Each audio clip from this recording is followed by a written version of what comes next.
I never thought that one day I would lose the two people closest to me. My friend couldn't keep his instrument locked up, and my wife couldn't resist the temptation. But I don't care anymore. I knew that I was in a better position than them. Karma would do its job. It was only a matter of time. Not only am I terrible at judging people's characters, but it seems I'm clueless about love as well. I just witnessed my college best friend driving away from my home with my wife, likely never to return. Just 48 hours ago, things felt entirely different at the start of this weekend. I was concerned about how my wife, whom I've loved for 2 decades, would get along with my old college roommate who was visiting from out of town. Larry could be difficult at times, and my wife Tracy didn't tolerate arrogance well. Tracy would be alone with Larry at the house for about an hour on Friday evening until I arrived home, and I could foresee potential trouble brewing for the entire weekend if anything went wrong during that time. However, I had cautioned Larry to behave himself until I returned so that if he decided to act unpleasantly, at least I would be there to intervene.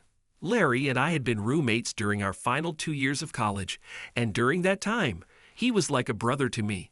However, after college, we ended up with jobs on opposite sides of the country, and despite both getting married and starting families, we hadn't managed to visit each other. Nevertheless, he had kept in touch via phone. When his business brought him to town for a 4-day conference, he reached out to me to arrange a meet-up. Without hesitation, I invited him to stay for the weekend, despite knowing that Tracy might not be thrilled about it. So when I walked in the door on Friday evening, I was relieved to find Larry and Tracy engaged in conversation on opposite ends of the sofa in the den. Larry looked relaxed in sweatpants and a golf shirt, casually holding a beer, while Tracy, as stunning as ever, wore white shorts and a snug red top that accentuated her curves. Tracy, who at 45 looked more like 35 with her long blonde hair and captivating blue eyes, maintained her gym-toned physique. Feeling fortunate, I could sense from Larry's expression that he too recognized Tracy's beauty. When I entered the room, Tracy seemed a little embarrassed, but she didn't show it. Then I turned to her to hug her, and for a moment, I smelled the familiar scent from her hair, reminiscent of Larry's scent. I waved it off, assuming it was a mistake. Such a strong scent couldn't have come from a simple welcome hug, even if Tracy was hugging Larry. After changing into comfortable clothes, I took a beer and settled into my lazy boy on the other side of the room. Larry and I chatted while Tracy prepared a delicious meal. Not only is she attractive, but she's also an excellent cook. We indulged at the table before moving to the den to watch a movie. Tracy joined us, sitting at the opposite end of the sofa from Larry. As we watched a movie on Netflix and discussed plans to show Larry around the city the next morning, I excused myself around 11, feeling tired. I suggested Tracy could stay and keep Larry company since she typically stays up later than I do. Although I expected her to join me, considering her apparent discomfort around Larry, I was surprised when she opted to stay with him. Despite my slight unease, I trusted Tracy implicitly, as she had never given me a reason to doubt her in our 20 years of marriage. I went to the bathroom and got into bed, expecting to fall asleep quickly, as I usually do when I'm alone. However, I was not sure if I should go to bed. My head was restless, and it prevented me from falling asleep. After 20 minutes, I decided to calm myself down and got up, put on a bathrobe, and headed to the office. Stepping noiselessly on the carpet, I inadvertently approached them.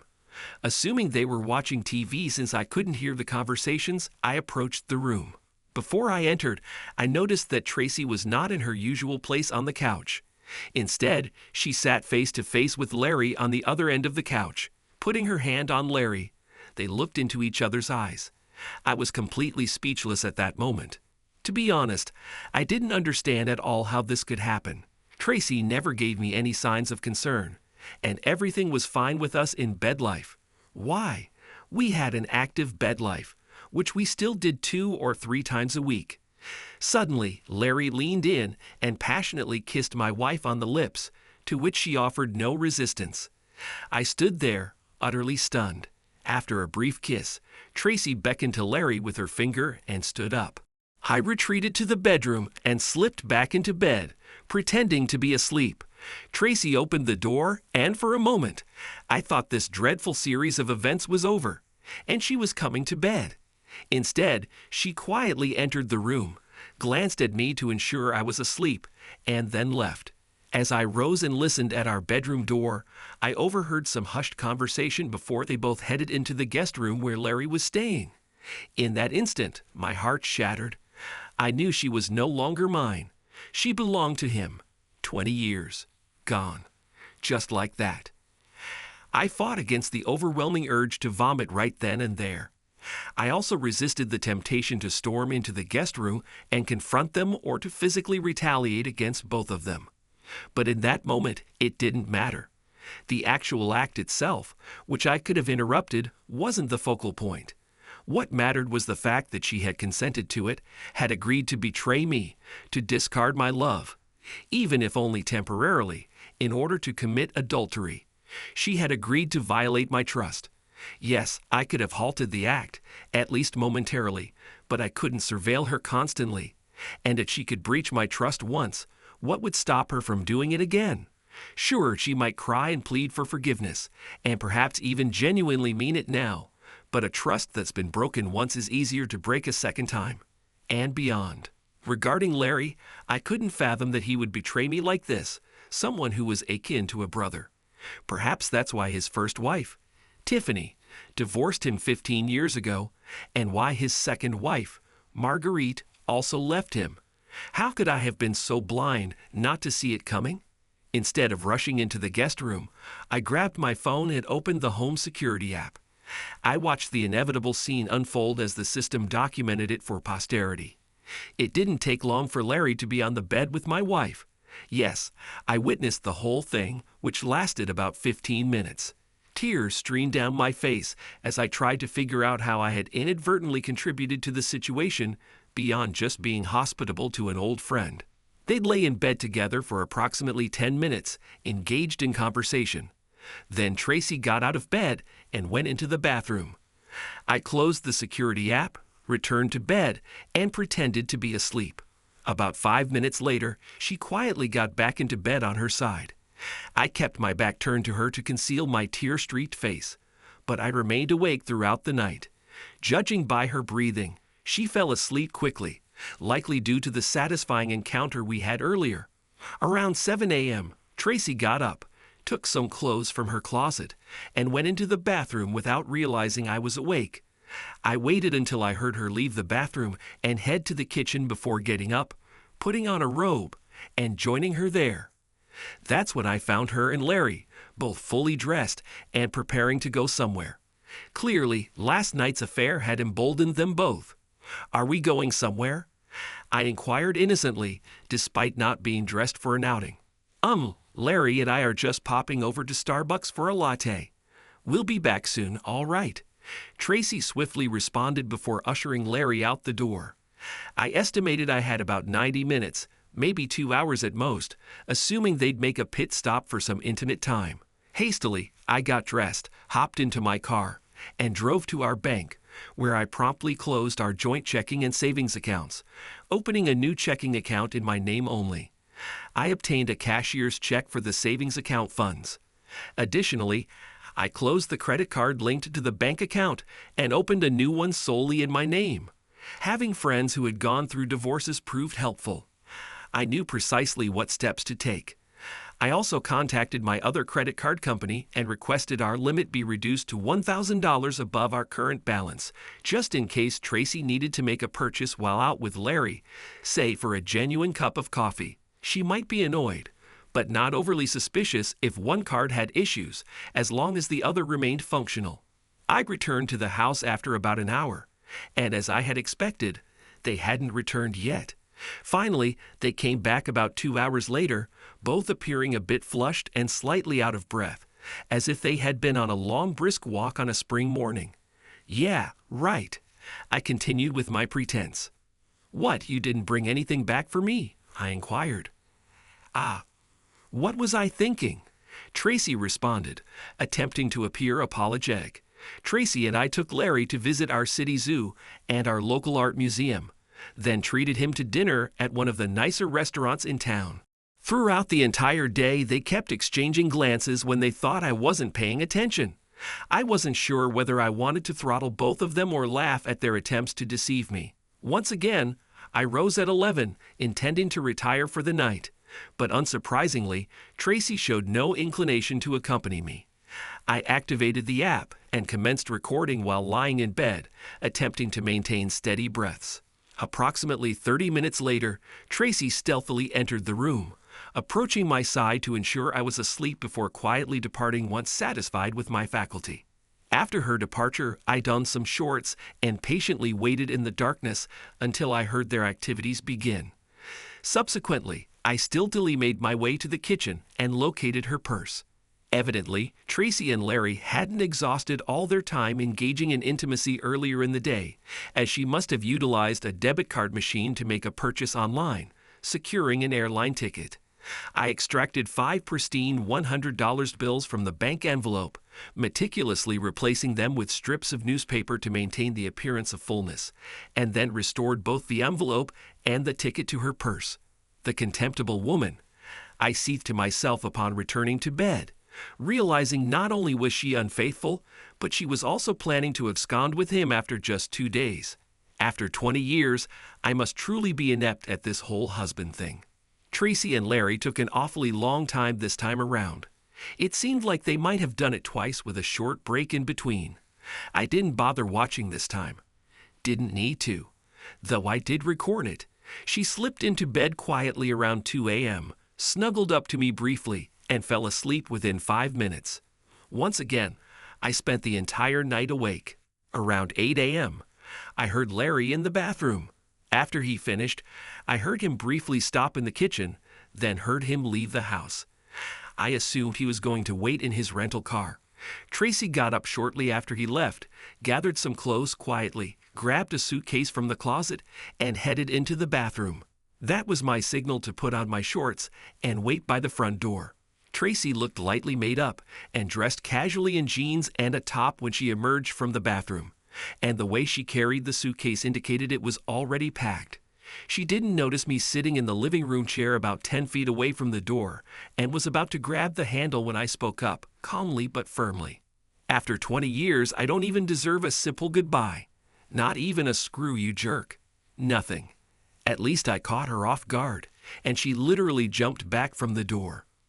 Bob, obviously.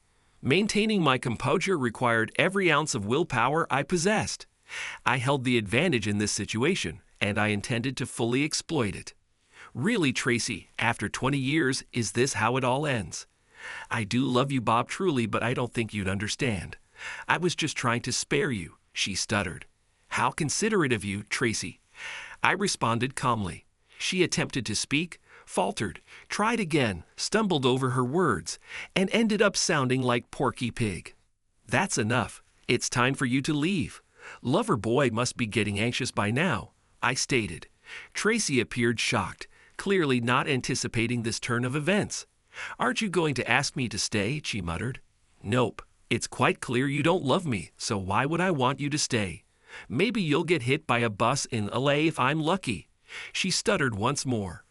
I gestured towards the door, and she departed. I listened as Larry's rented car pulled away from the driveway.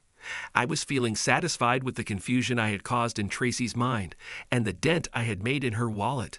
Not an ounce of guilt weighed on me. Screw her. I headed to the hardware store to purchase 3 new door lock sets and a new remote for the garage door. After installing everything and ensuring it worked, I settled into my lazy boy to make the most difficult phone call of my life, informing our 18-year-old daughter that her mother had cheated on me and left. Layla is a lovely child, a spitting image of her mother. She came into our lives 2 years after Tracy and I got married.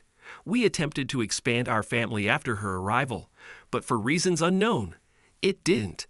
So when we reached our 10-year anniversary, Tracy opted for tubal ligation. That decision meant no more condoms for me or birth control pills for her, and we were both content with that, or so I thought, until Friday came.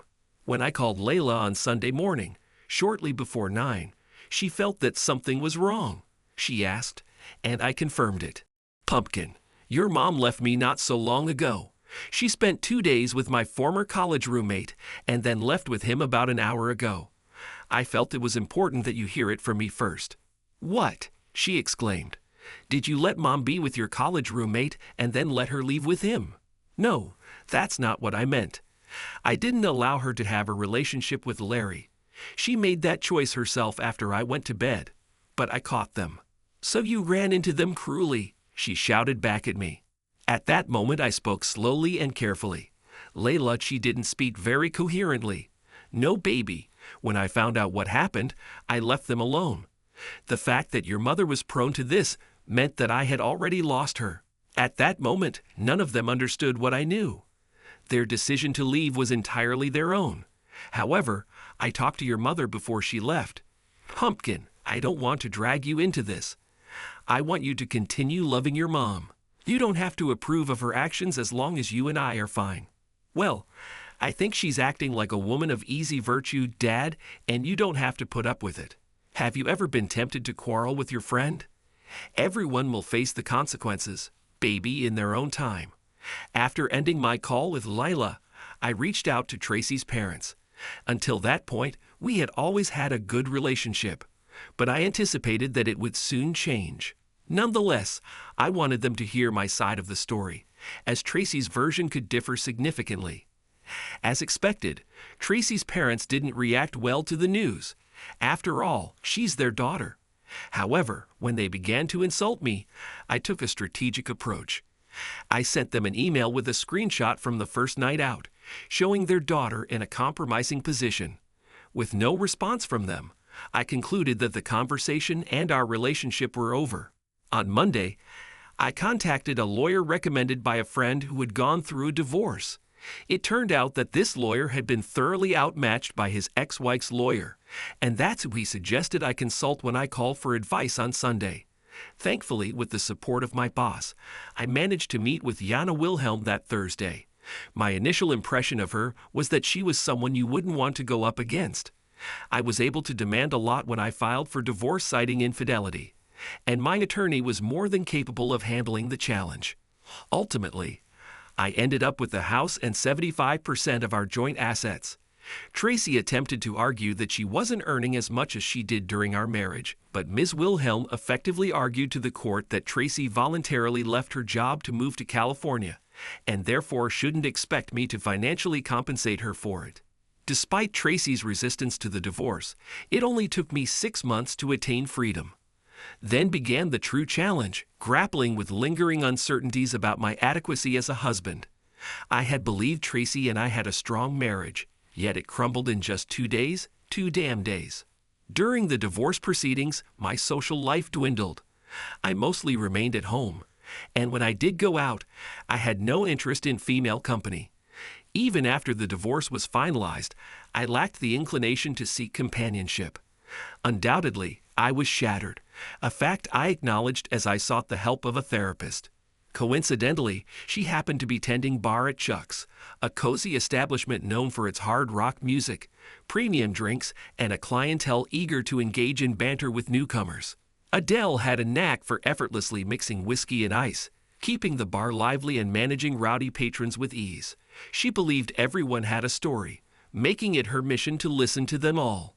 Despite my usual preference for sitting alone at a back table during my visits, Adele decided it was my turn to share. Summoned by one of her servers, I hesitated, but was informed it wasn't a request. It was a command. Reluctantly, I made my way to the far end of the bar, dubbed Adele's office. As I sipped my Crown Royal Black, Adele approached, introducing herself despite her already familiar presence. She astutely noticed the ring mark on my finger, inquiring about my divorce and years of marriage. Impressed by her perceptiveness, I found myself divulging the details of my failed marriage and subsequent life, all for the price of a $10 drink rather than the usual $100 per hour therapy session. Possessed the broad shoulders reminiscent of a former swimmer and the muscular arms of a female weightlifter. Her hair, a blend of two-tone brown and blonde, typically cascaded down her shoulders, and she opted for minimal makeup, if any. She exuded a tomboyish vibe, akin to that of a protective older sister, packaged in a frame standing about 5 feet 7 inches tall and weighing 120 pounds. She didn't hesitate to point out that my solitary demeanor at the back of the bar wasn't doing me any favors. Taking her advice, I relocated to the front of the bar and engaged in lively banter. Whether by chance or not, my mood noticeably improved, and suddenly, life offered more than just the routine of work, which had consumed much of the past year. I even ventured out on a few dates, devoid of physical intimacy, reminiscent of high school courting. Upon returning from a Saturday night date around 10 o'clock, my mood plummeted when I noticed a beat-up Chevy parked smack dab in the middle of my driveway. Furious, I pulled over to the curb and hopped out of my car, ready to confront whoever dared to block my entrance. As I stormed towards the car, Tracy emerged from the driver's side, giving me a coy smile that used to melt my heart. "Damn. Hey, Bob," she greeted cheerfully. I was far from cheerful about this unexpected encounter. I had hoped to never lay eyes on her again. Despite my feelings, I couldn't help but notice that she looked pretty good in her snug jeans and form-fitting sweater. However, even with a quick glance, it was evident she had lost some of her toned physique and gained a few wrinkles. Perhaps life in California with Larry wasn't as glamorous as she had made it out to be. If her car was any indication, it certainly wasn't. Once I realized she wasn't merely an intruder in my driveway, my approach towards her slowed. However, I stopped a few feet away from her, unwilling to offer any form of affection, not even a brief embrace or a kiss on the cheek. I lacked that level of civility or forgiveness. "Not even a hug after 20 years?" Tracy inquired, extending her arms towards me. I regarded her with skepticism, maintaining my distance as I pondered her intentions. "I won't bite, Bob. I simply wanted to talk and catch up. I admit I was rather rude when I left last year. Should we continue this conversation indoors, or would you prefer to remain out here in the driveway for the neighbors to gossip?" "It seems you've changed the locks since last year," she remarked. I welcomed her inside and guided her to the kitchen. We took seats at the table, positioned in chairs opposite each other. "You could at least offer a girl a drink, you know. Have your manners vanished along with me?" she remarked. "I don't keep any Riesling around anymore," I replied. "There's no one here to drink it, but I know you've got Tennessee honey. I'll take a shot of that," she said. It was a surprise. Tracy never used to drink hard liquor when we were together. I poured us both shots and passed one to her. She accepted it with her left hand, and I noticed she still wore her wedding rings. "A nice touch," I commented. "I see yours is gone," she replied. "So where is the jerk lurking?" I inquired. "Probably back in California," she said. "We split up about a month ago. Besides that big ego of his, he really didn't offer me anything I wanted or needed. I shouldn't have, but I couldn't resist. It had been eating away at me for a year, and I needed an answer. So you left me after 20 years because Larry has a 9-inch pole?" I asked incredulously. Tracy's expression twisted strangely and beads of sweat stood out on her forehead. I had a feeling that her forthcoming answer would finally reveal the truth. "Yes, more or less, I believe," she murmured almost inaudibly. I exclaimed, causing her to recoil from the table. "Are you serious about this? How could you give up 20 years of marriage to some guy just because he has a good instrument?" "I can't explain it," she began. "I was amazed when I saw it, and I wanted to try it. I've never seen such tools in my life." "Shut up," I interrupted. "I have proof on video, and if it was love, then you are really promiscuous." "Well then, call it what you want, but for the first couple of months, I felt an irresistible desire to possess him. As for my personal life, I had difficulty finding a job after I suddenly quit my job here, which was detrimental to me. In addition, he had financial difficulties due to child support payments, so it was like a daily struggle. Eventually, he was fired for misuse of his company's credit card. It turned out that someone had alerted the company's internal audit department that he had used the card to buy my plane ticket, and he blamed me for it. However, upon further investigation, it turned out that he had been abusing the card for personal expenses for some time.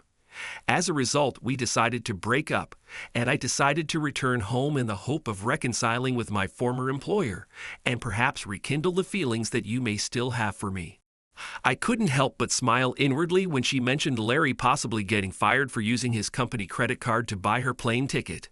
When I saw the e-ticket, I realized that Tracy's card wouldn't have covered both the cash and the ticket. I figured Larry didn't have the money, so he likely just used his company card and hoped to conceal it. The audit department was very grateful for my tip-off. "I'll give you top marks for audacity," I retorted.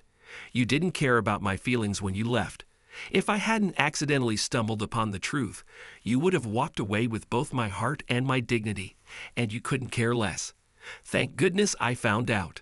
So you only took my heart, and I got to keep my dignity. So no, there's no more space in my heart for you. I'll always have some lingering affection for you. I can't seem to shake off that stain. But you need to stay away from me as far as possible. Who knows, maybe our daughter might still have a little room in her heart for you." "Well, I had to give it a shot," she said as she stood up. Slowly, she removed both of her rings and held them out to me. I shook my head slowly. "Keep them.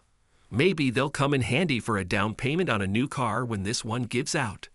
"I'm truly sorry I hurt you, Bob," she said. "No, Tracy, you're truly sorry that I'd not push over and you screwed up something really good. Maybe someday down the line, you'll be a little sorry for hurting me." And for the second time, Tracy walked out of my life. Meeting Tracy again turned my life upside down. I'd been in a gloomy mood at work all week. Fortunately, when I went to Chuck's on Friday night in search of food, strong drinks, and a dose of common sense, Adele was working at the bar. She felt that something was wrong just by looking into my eyes, she noticed, putting a double portion of Crown Black in front of me. "She came, didn't she?" asked Adele. I nodded. Was I really so terrible that she dumped me after just 2 days? I whispered to Adele. She claimed that it was all because of his 9-inch instrument and because of the incredible sensations she felt when doing it. She felt so amazing that she was ready to give up a lasting 20-year marriage. Is it really that simple? And then a year later, when the novelty of his instrument began to fade, she wanted to come back to my house, hoping that I was trusting and flighty enough to take her back. Even if I was stupid enough to think about it, how soon would she find someone with a 10-inch tool? Adele grabbed the entire bottle of Crown Black, took my hand, and led me to a table next to the bar. She refilled my glass and poured herself one too. "Bob, have you ever heard the term instrument freak?" "I've heard it a few times, so I nodded." "I think it's a real phenomenon, Bob. According to my observations, this does not happen often. But when it happens, a woman seems to lose all rationality and can only act according to her impulses in much the same way that men sometimes allow their desires to dictate their actions. But it happens much less often in women than in men. But when it does happen, the game is almost over for her. The unspoken truth that exists between the sexes is that most men are able to share a bed and emotions, while most women find it difficult. Many men can enter into purely physical contacts, leave and not think about it. But for us women, it's often not that easy. When a man gives us pleasure, at that moment we may have feelings for him, perhaps even lasting ones. And if we believe that we can continue to experience this pleasure, we can fall in love with him, even if we already have another partner in mind. That's when things get really complicated. I suppose that's exactly what happened to your Tracy.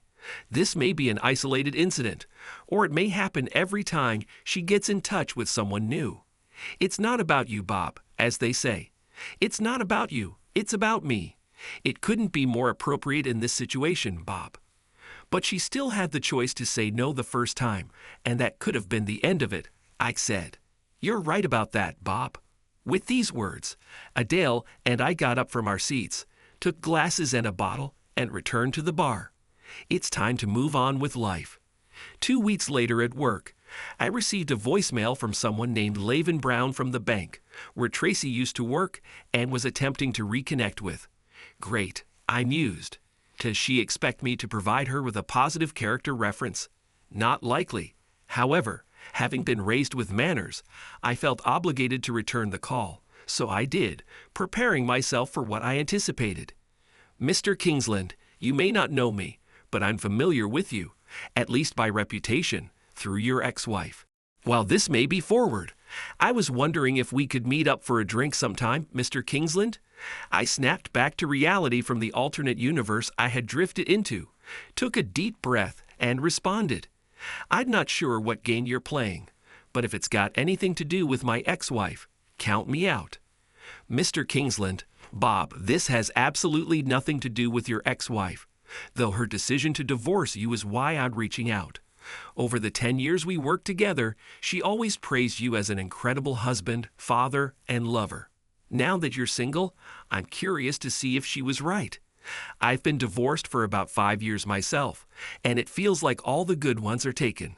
When I saw your ex at the building earlier this week trying to get a job here, it occurred to me that you might be available, and, all right, I'll take your word for it. So, why don't we meet for drinks at Chuck's on Friday night? I preferred the meeting to be on my familiar ground just in case she was a pawn from Tracy, or if things didn't pan out. If she was indeed a pawn from Tracy, then I sincerely pitied her because I knew Adele would handle her mercilessly in more ways than one. I wrapped up work promptly at 5 on Friday and made my way to Chuck's to update Adele on the evening's plans. As expected, she assured me of her support. I took a seat towards the rear of the room, keeping a vigilant watch on the entrance. Just as the clock struck 6, a tall, attractive brunette in a classic little black dress entered, made her way to the bar, and inquired with Adele about my presence. Adele gestured towards my table, and Levin Brown made her approach on 3-inch heels. As she approached, I noticed Adele in the background giving me a thumbs up. As she neared my table, I stood up out of habit, and she extended her hand for a firm handshake. I estimated her to be around 45 years old, 5 feet 7 inches tall, weighing 125 pounds with long hair, average-sized bust, and a slender waist.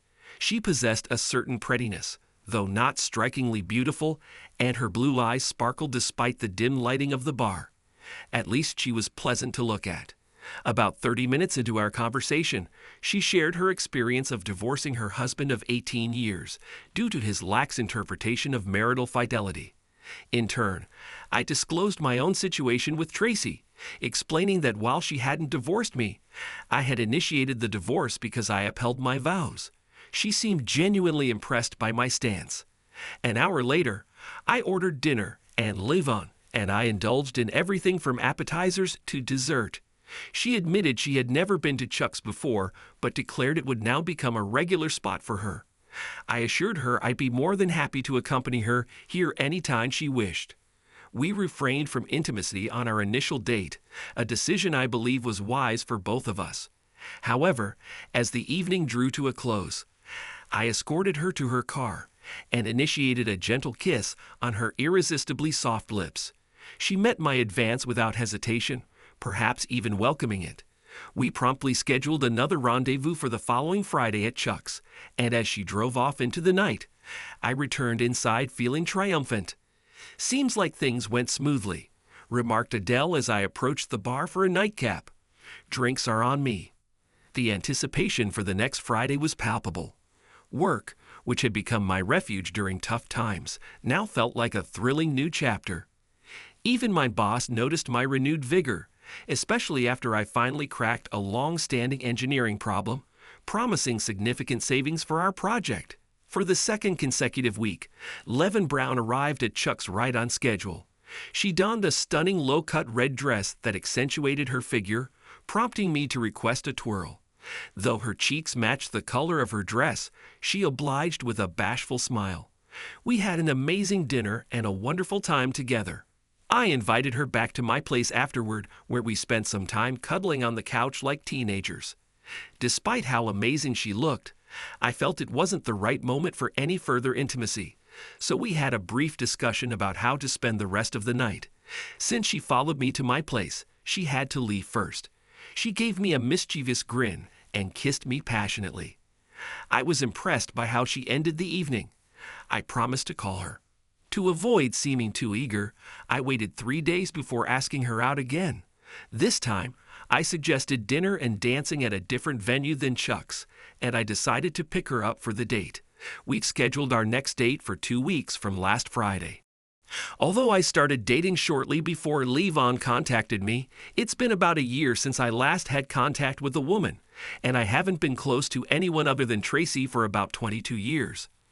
I have to admit, I'm nervous, like a 16-year-old on a first date.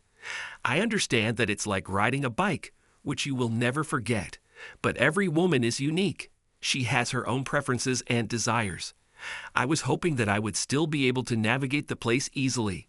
22 years later, Tracy was a famous person, but it was uncharted territory. Damn it, Bob, stop thinking too much. Wow.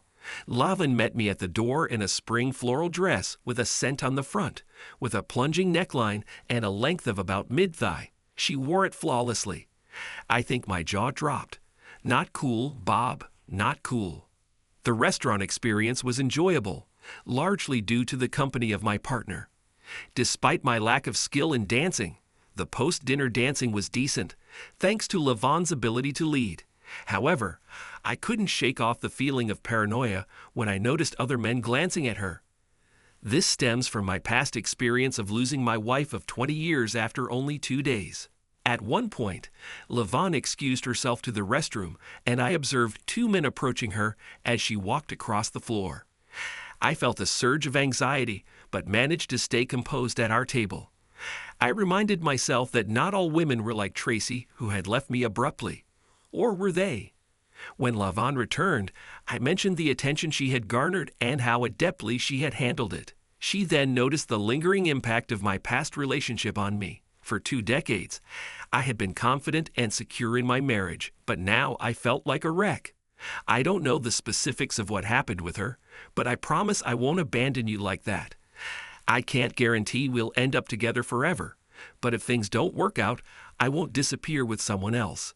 Her words brought me a sense of relief, audible in my sigh. The rest of the evening was wonderful, and when I drove her to her house, she invited me in. And lo and behold, we had a wonderful night in bed. Little did I know at the time that Levon had started a new chapter in my life. Although we never got married, we stayed together for 15 years, cherishing every moment. Katie and Rita also hold a special place in my heart. But as I mentioned, this is a story for another time. Thanks to everyone who took the time to listen to today's stories. If you enjoyed it, please consider liking and subscribing if you haven't already. Feel free to share your thoughts on the events in the comments below. Take care.